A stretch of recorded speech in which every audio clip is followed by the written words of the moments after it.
ओम शांति। आज हम 24 अक्टूबर 2021 की अव्यक्त मुरली पढ़ेंगे। रिवाइज कोर्स है 11/11/1999। मुरली का टाइटल है दिव्यता संगम युगी ब्राह्मणों का श्रृंगार है। दिव्यता संगम युगी ब्राह्मणों का श्रृंगार है। आज दिव्य बुद्धि विधाता, दिव्य दृष्टि दाता अपने दिव्य जन्मधारी दिव्य आत्माओं को देख रहे हैं। बाप दादा ने हर एक बच्चे को दिव्य जीवन अर्थात दिव्य संकल्प, दिव्य बोल, दिव्य कर्म करने वाली दिव्य मूर्तियां बनाया है। दिव्यता आप संगम युगी बच्चों का श्रेष्ठ श्रृंगार है। एक है साधारणता, दूसरा है दिव्यता। दिव्यता की निशानी आप सभी जानते हो। दिव्य जन्मधारी आत्मा किसी भी आत्मा को अपने दिव्य नयनों द्वारा अर्थात दृष्टि द्वारा साधारणता से परे दिव्य अनुभूतियां कराएगी।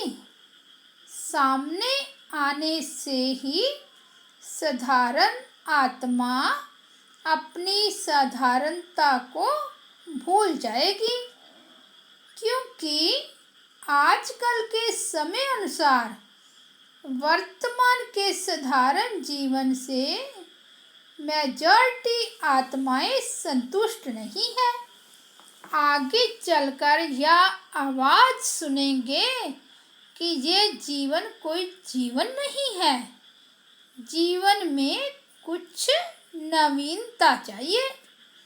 अलौकिकता, दिव्यता जीवन का विशेष आधार है। यह अनुभव करेंगे। कुछ चाहिए इस चाहिए की प्यास से चारों ओर ढूंढेंगे। जैसे स्थूल पानी की प्यास में तड़पता हुआ मानव चारों ओर पानी की बूंद के लिए तड़पता है, ऐसे दिव्यता की प्यासी आत्माएं चारों ओर अंजलि लेने के लिए तड़पती हुई दिखाई देगी। तड़पती हुई कहाँ पहुँचेगी? आप सबके पास। ऐसी दिव्यता के खजाने से भरपूर बने हो। इस समय दिव्यता अनुभव होती है, वह कभी साधारण कभी दिव्य। जब बाप ने दिव्य दृष्टि, दिव्य बुद्धि का वरदान दे दिया, तो दिव्य बुद्धि में साधारण बातें आ नहीं सकती। दिव्य जन्मधारी ब्राह्मण तन से साधारण कर्म कर नहीं सकता। चाहे देखने में लोगों के लिए साधारण कर्म हो, दूसरों के समान आप सब भी व्यवहार करते हैं, व्यापार करते हैं, वह गवर्नमेंट की नौकरी करते हैं, माताएं खाना बनाती हैं। देखने में साधारण कर्म है, लेकिन इस साधारण कर्म में भी आपका और लोगों से न्यारा अलौकिक दिव्य कर्म हो। महान अंतर इसलिए सुनाया कि दिव्य जन्मधारी ब्राह्मण तन से साधारण कर्म नहीं करते, मन से साधारण संकल्प नहीं कर सकते, धन को साधारण रीति से कार्य में नहीं लगा सकते, क्योंकि तन मन और धन तीनों के ट्रस्टी हो।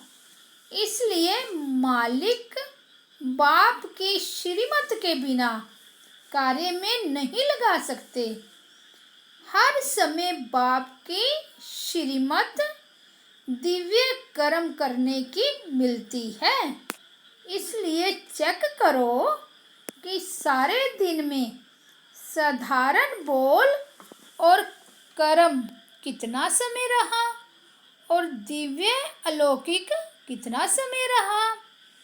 कई बच्चे कहाँ बहुत भोले बन जाते हैं, चेक करते हैं लेकिन भोलेपन में समझते हैं सारे दिन में कोई विशेष गलती तो की नहीं, बुरा सोचा नहीं, बुरा बोला नहीं, लेकिन यह चेक किया कि दिव्य व अलौकिक कर्म किया, क्योंकि साधारण बोल व कर्म जमा नहीं होता, न मिटता है न बनता है। वर्तमान का दिव्य संकल्प व दिव्य बोल और कर्म भविष्य का जमा करता है। जमा का खाता बढ़ता नहीं है तो जमा करने के हिसाब में भोले बन जाते हैं। खुश रहते हैं कि मैंने वेस्ट नहीं किया, लेकिन सिर्फ इसमें खुश नहीं रहना है, वेस्ट नहीं किया लेकिन बेस्ट कितना बनाया। कई बार बच्चे कहते हैं मैंने आज किसको दुख नहीं दिया, लेकिन सुख भी दिया। दुख नहीं दिया, इससे वर्तमान अच्छा बनाया, लेकिन सुख देने से जमा होता है। वह किया, वह सिर्फ वर्तमान में ही खुश हो गए। सुखदाता के बच्चे सुख का खाता जमा करते।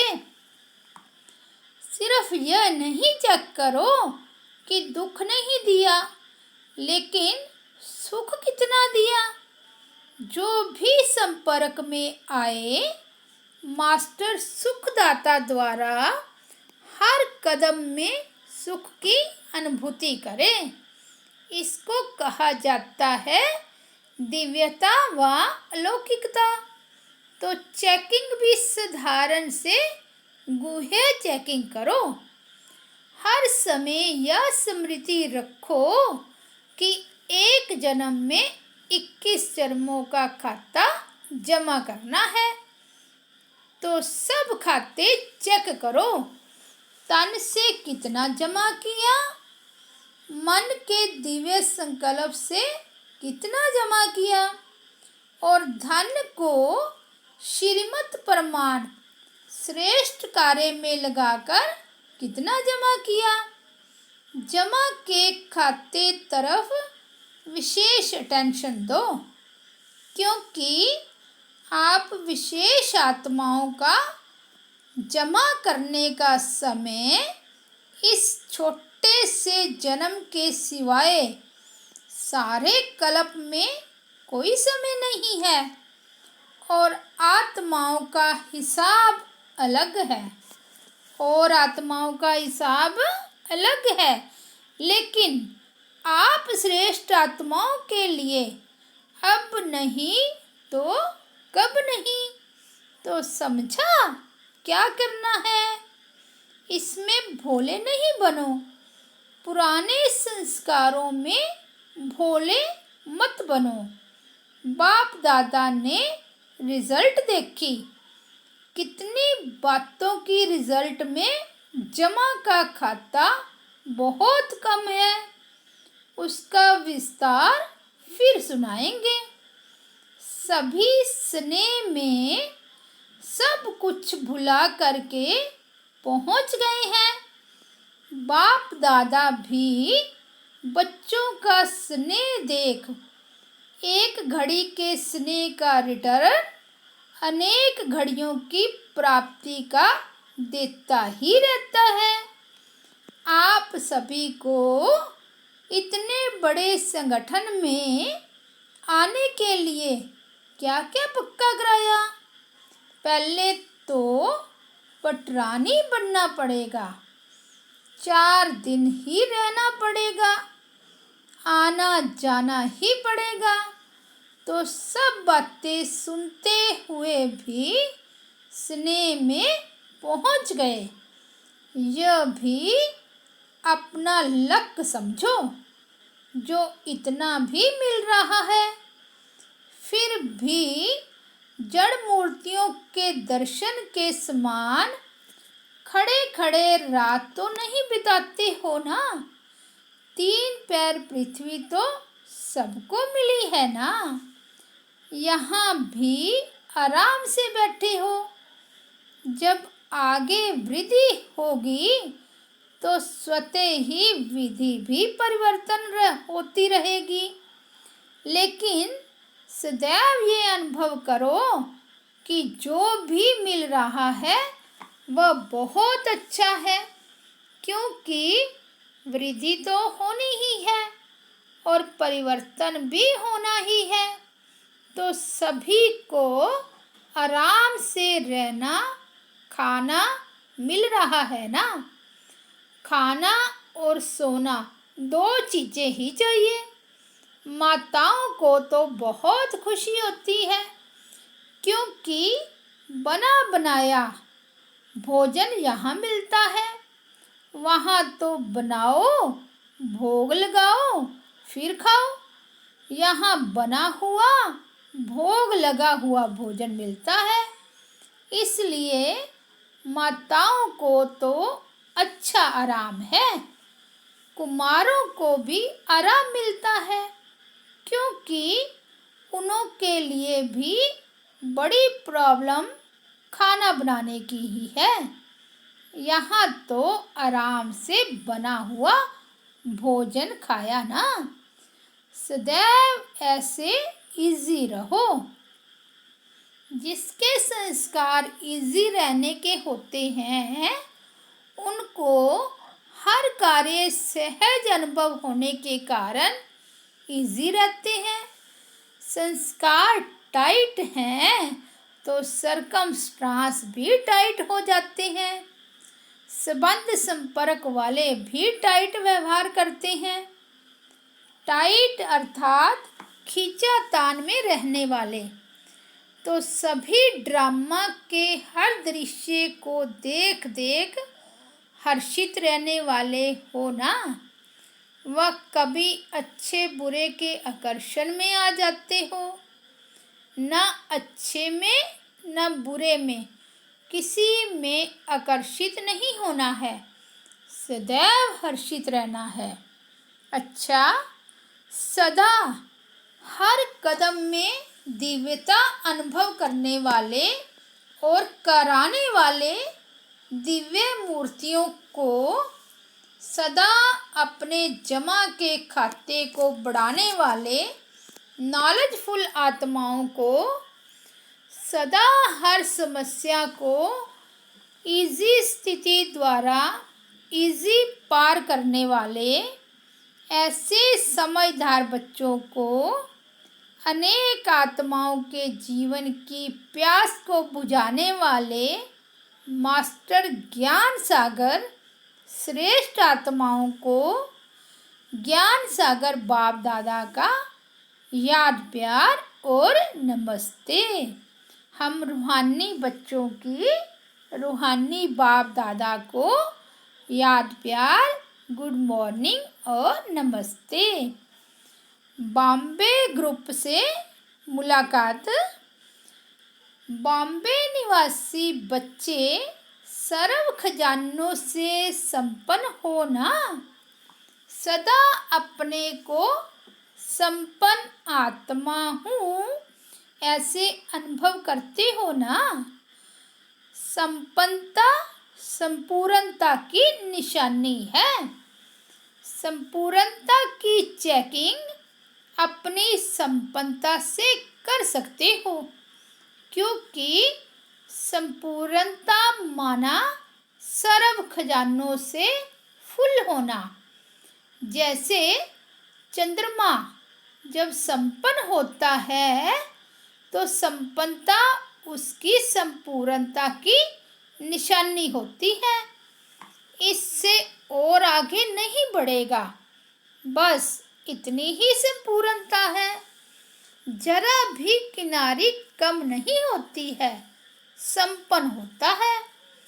तो आप सभी ज्ञान, योग, धारणा, सेवा सभी में संपन्न, इसी को ही संपूर्णता कहा जाता है। इससे जान सकते हो कि संपूर्णता के समीप है या दूर है। संपन्न हो अर्थात संपूर्णता के समीप हो।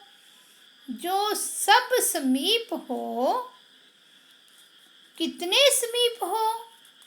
8 तक, 100 तक या 16,000 तक? 8 की समीपता, फिर 100 की समीपता और फिर 16,000 की समीपता। कितने समीपता वाले हैं, यही चेक करना है। अच्छा है, फिर भी दुनिया के कोटों से आप बहुत बहुत भाग्यवान हो। वह तड़पने वाले हैं और आप संपन्न आत्माएं हो, प्राप्ति स्वरूप आत्माएं हो। यह खुशी है ना? रोज अपने से बात करो कि हमारे सिवाय और कौन खुश रह सकता है। तो यही वरदान सदा स्मृति में रखना कि समीप है, संपन्न है। अभी तो समीप मिलना भी हो गया। जैसे स्थूल में समीप अच्छा लगता है, वैसे स्थिति में भी सदा समीप अर्थात सदा संपन्न बनो। अच्छा, गुजरात पूना ग्रुप सभी दृष्टि द्वारा शक्तियों के प्राप्ति की अनुभूति करने के अनुभवी हो ना। जैसे वाणी द्वारा शक्ति की अनुभूति करते हो, मुरली सुनते हो तो समझते हो ना शक्ति मिली। ऐसे दृष्टि द्वारा शक्तियों की प्राप्ति के अनुभूति के अभ्यासी बने हो या वाणी द्वारा अनुभव होता है? दृष्टि द्वारा कम। दृष्टि द्वारा शक्ति कैच कर सकते हो, क्योंकि कैच करने के अभ्यासी होंगे तो दूसरों को भी अपने दिव्य दृष्टि द्वारा अनुभव करा सकते हो। आगे चलकर वाणी द्वारा सबको परिचय देने का समय भी नहीं होगा और सर्कमस्टांस भी नहीं होंगे, तो क्या करेंगे? वरदानी दृष्टि द्वारा, महादानी दृष्टि द्वारा महादान वरदान देंगे। दृष्टि द्वारा शांति की शक्ति, प्रेम की शक्ति, सुख व आनंद की शक्ति सब प्राप्ति होती है। जड़ मूर्तियों के आगे जाते हैं तो जड़ मूर्ति बोलती तो नहीं है ना। फिर भी भगत आत्माओं को कुछ ना कुछ प्राप्ति होती है, तब तो जाते हैं ना। कैसे प्राप्ति होती है?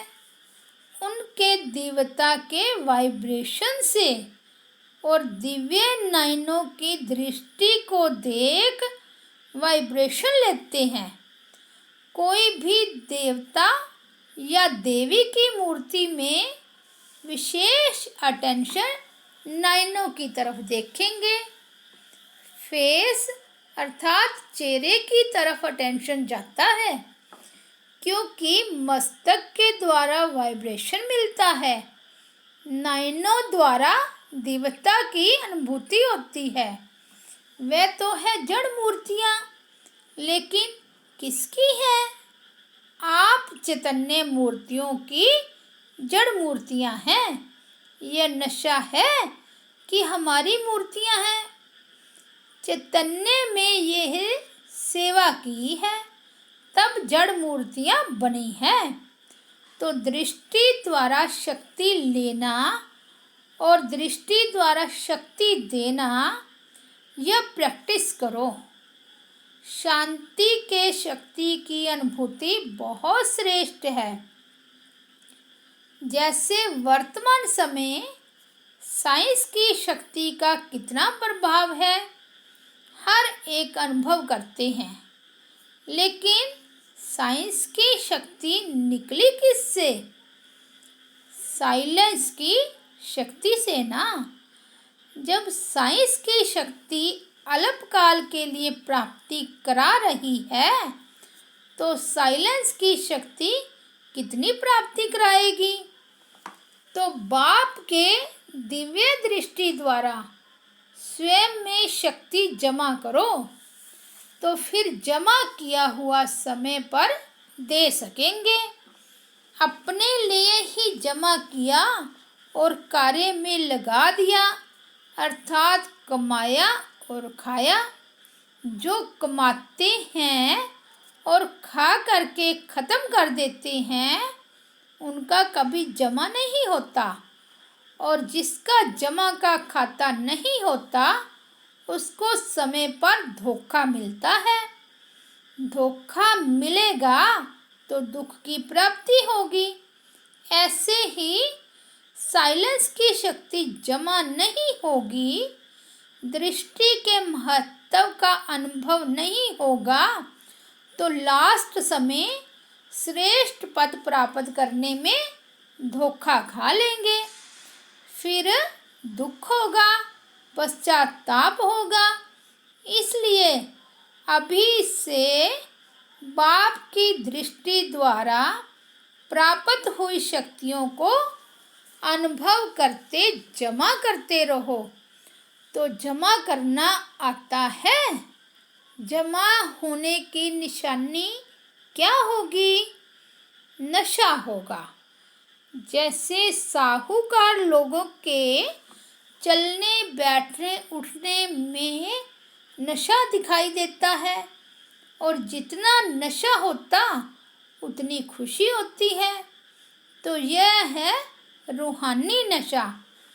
इस नशे में रहने से खुशी स्वतः होगी। खुशी ही जन्म सिद्ध अधिकार है। सदा खुशी की झलक से औरों को भी रूहानी झलक दिखाने वाले बनो। इसी वरदान को सदा स्मृति में रखना।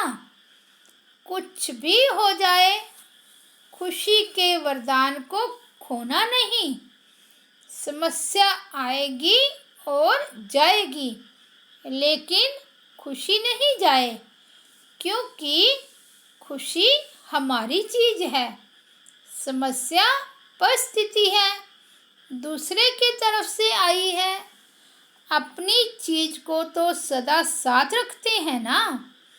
पराई चीज तो आएगी भी और जाएगी भी।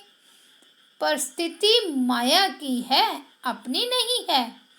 अपनी चीज को खोना नहीं होता है, तो खुशी को खोना नहीं। चाहे यह शरीर भी चला जाए, लेकिन खुशी नहीं जाए।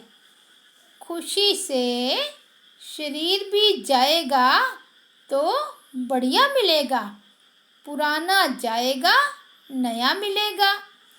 तो गुजरात और महाराष्ट्र वाले इस महानता में सदा रहना, खुशी में महान बनना। अच्छा, आंध्र प्रदेश कर्नाटका ग्रुप, इस ड्रामा के अंदर विशेष पाठ बजाने वाली विशेष आत्माएं हैं। ऐसे अनुभव करते हो। जब अपने को विशेष आत्मा समझते हैं तो बनाने वाला बाप स्वतः याद रहता है, याद सहज लगती है। बोलो यार, कितने टाइम मार जाएगी। क्योंकि संबंध याद का आधार है। जहाँ संबंध होता है वहाँ याद स्वतः सहज हो जाती है। जब सर्व संबंध एक बाप से हो गए तो और कोई रहा ही नहीं। एक बाप सर्व संबंधी है। इसी स्मृति से सहयोगी बन जाएंगे। कभी मुश्किल तो नहीं लगता। जब माया का वार होता है तब मुश्किल लगता है। माया को सदा के लिए विदाई देने वाले बनो।